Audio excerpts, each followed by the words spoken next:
शुरू अल्लाह का नाम लेकर जो बड़ा मेहरबान निहायत रहम वाला है। सब तारीफ अल्लाह ही को है जिसने अपने महबूब बंदे मोहम्मद सल्लल्लाहु अलैहि वसल्लम पर यह किताब नाजिल की और इसमें किसी तरह की कजी और पेचीदगी न रखी, बल्कि सीधी और सलीस उतारी, ताकि लोगों को अजाब सख्त से जो उसकी तरफ से आने वाला है डराए और मोमिनों को जो नेक अमल करते हैं खुशखबरी सुनाए कि उनके लिए उनके कामों का नेक बदला यानी बहिश्त है जिसमें वो हमेशा रहेंगे, और उन लोगों को भी डराए जो कहते हैं कि अल्लाह ने किसी को बेटा बना लिया है। इनको इस बात का कुछ भी इल्म नहीं और न इनके बाप दादा ही को था।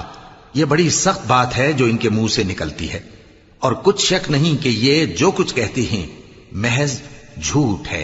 ए पैगंबर, अगर ये इस कलाम पर ईमान न लाएं तो शायद तुम इनके पीछे रंज कर करके अपने तईं हलाक कर दोगे।